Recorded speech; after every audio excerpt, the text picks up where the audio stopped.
Hola de nuevo.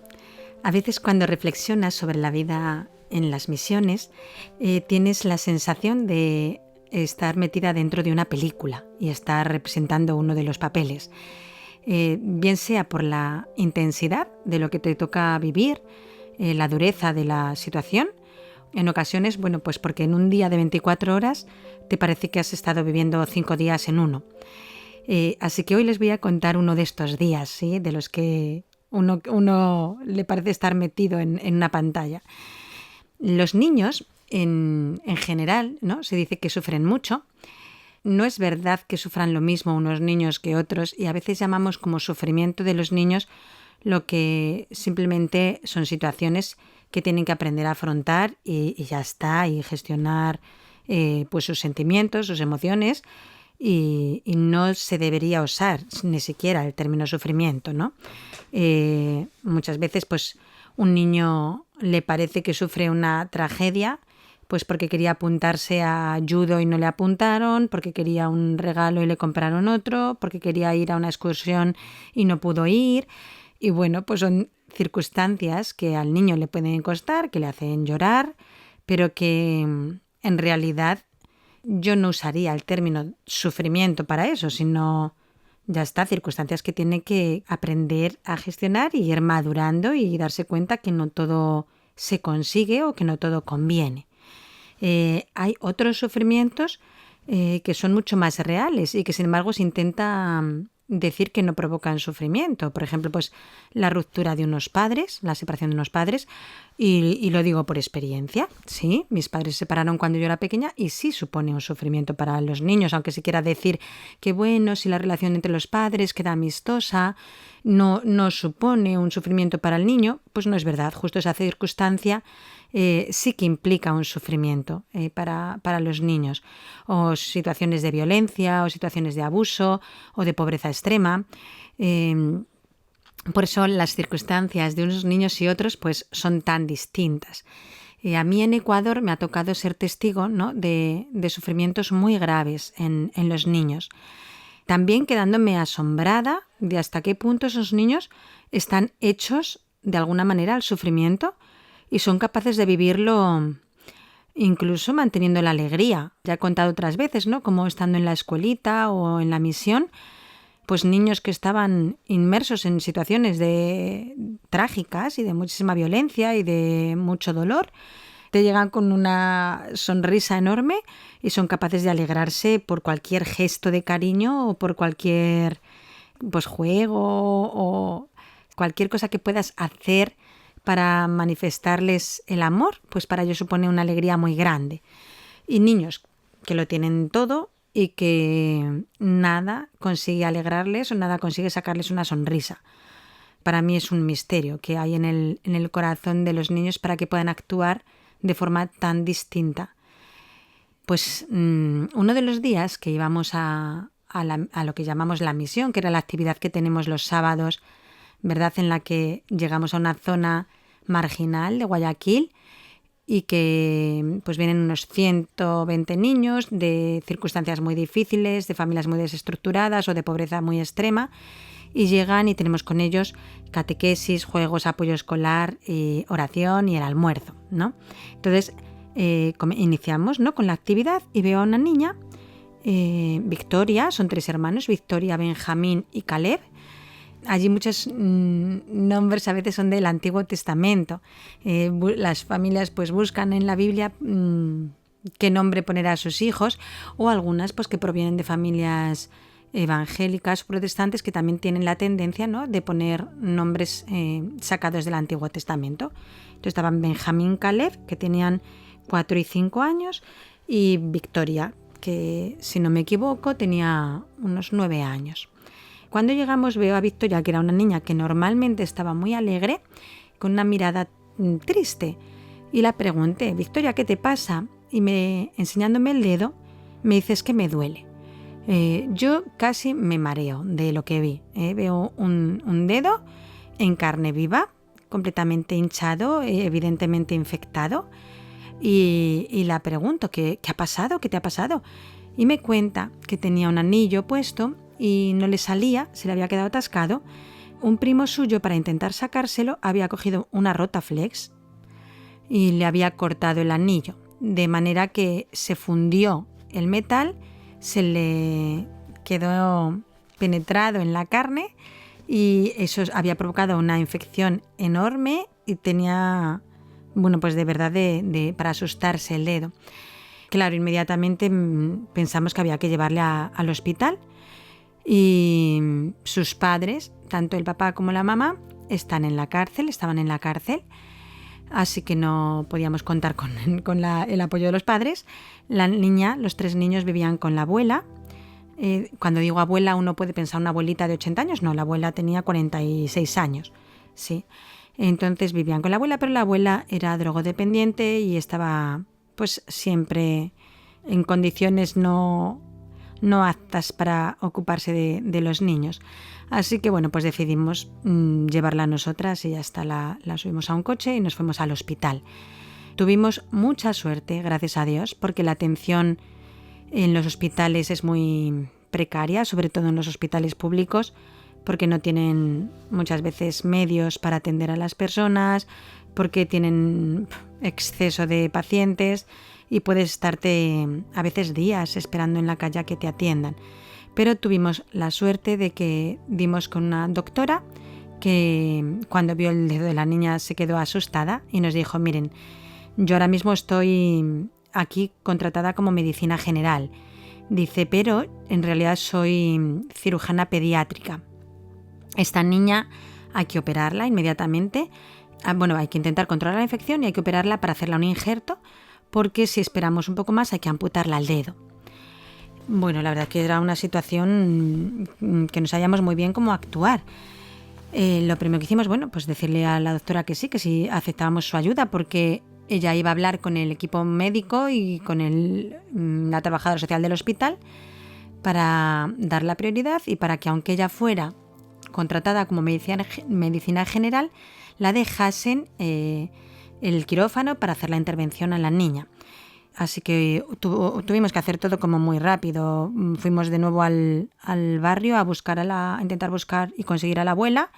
Y bueno, en el momento que estaba en mejores condiciones, por decirlo de alguna manera, le explicamos que había que ingresar a Victoria y que tenía que ir al hospital porque tenía algún familiar, tenía que pasar la noche con ella y tenía que autorizar pues para hacer la intervención quirúrgica.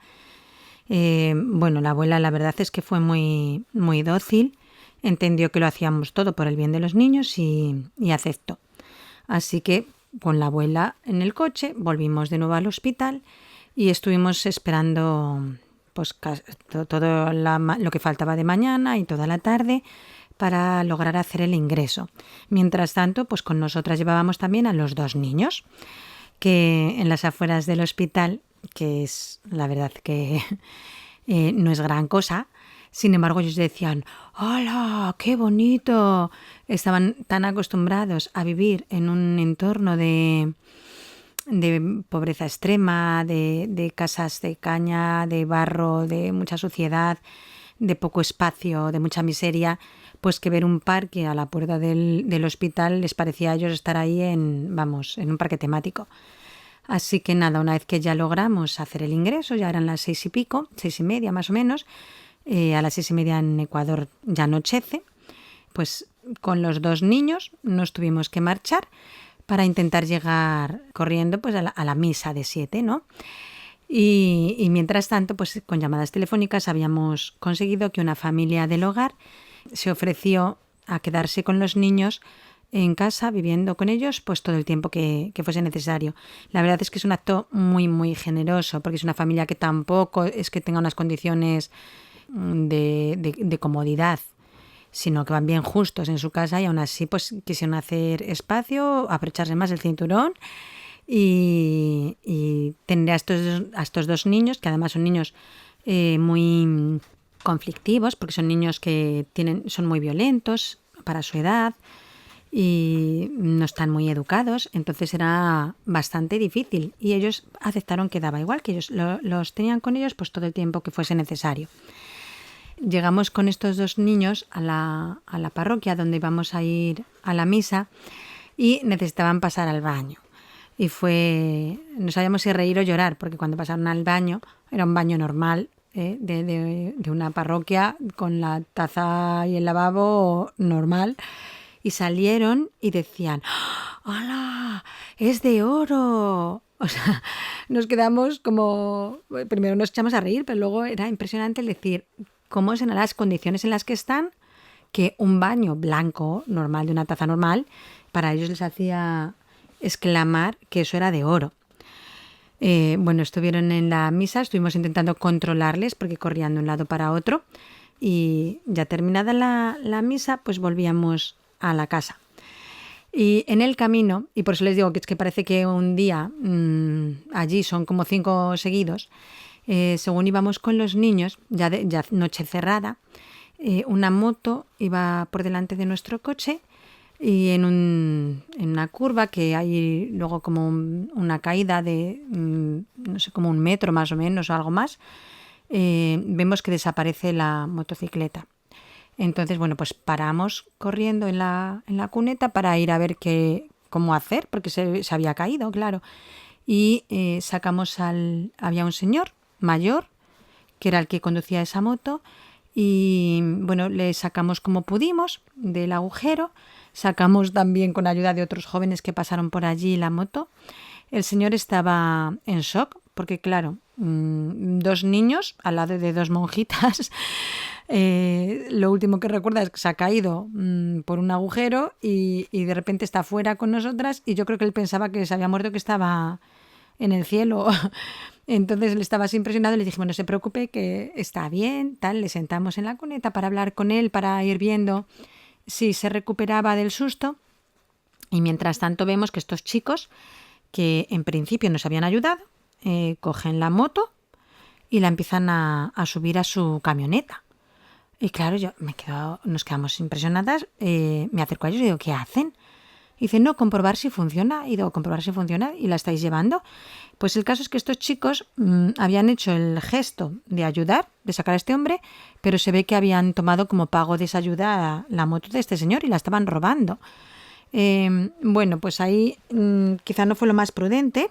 El sentido de justicia y el enfado, pues nos llevó a agarrar la moto y discutir con los chicos, y esa moto no se la llevaba a nadie porque era de ese señor. Tuvimos la suerte de que no actuaron con violencia, sino que pues ya está, se subieron a su camioneta y se marcharon. Milagrosamente la motocicleta funcionaba, y una vez que el señor estaba más sereno, pues se subió a la moto y se marchó. Así que seguimos con estos niños hasta la casa de este matrimonio, que actuó con una generosidad inmensa, inmensa. El proceso de victoria tardó bastante, quizá casi 1 mes, pues en controlar todo el tema de la infección, ver si pegaba el injerto. Hablamos con la trabajadora social para que no la mandaran a la casa, no la dieran el alta, porque estando en casa era bastante probable que iniciara de nuevo la infección. Así que hasta que no estuvo fuera de peligro y asegurado que había cogido bien el injerto, pues no salió del hospital. Eso sirvió un poquito para que la abuela se desintoxicara a cierto nivel del tema de la droga, y al salir del hospital pues se la ingresó en un centro de rehabilitación y salió limpia, gracias a Dios. Y los niños, pues el tiempo que estuvieron con este matrimonio amigo del hogar de la madre, pues fue un regalo para ellos. Bueno, a la semana ya les estaban llamando papá y mamá, porque por primera vez experimentaban el cariño de unos padres en un entorno sin violencia, en un entorno sereno. Les enseñaron, no sabían nada estos niños, ni a comer con cubiertos, comían todo con la mano, no sabían ni los colores ni las letras. Así que esta señora Nelly hizo de profesora, hizo de madre, hizo de todo, vamos. La tristeza quizá fue ya el día en el que tuvieron que regresar a la casa, que si bien volvían contentos de ver a su hermana y de ver a su abuela, pero pues el dolor de arrancarse de un entorno familiar normal, de un padre, de una madre, de gente que les quiere, sí, y también pues de una situación económica, digamos, estable, en la que no te falta un plato de comida, en la que no te falta una cama donde dormir, sí, y un lugar donde no hay gritos, no hay violencia. Por eso decía al inicio, ¿no?, que qué distinto es el término sufrimiento en unos sitios que en otros, ¿verdad? Y cómo cuando ves sufrimientos de este tipo, caes en la cuenta de qué flojos somos muchas veces y cómo por niñerías, ¿no?, nos hundimos, y como a veces consentimos a los niños el rabietas y el darles todo lo que quieren para evitar que sufran, entre comillas, cuando lo que se está evitando es educarles en una fortaleza necesaria para afrontar situaciones que puedan ser opuestas a lo que son sus deseos, pero que ni siquiera es un sufrimiento auténtico.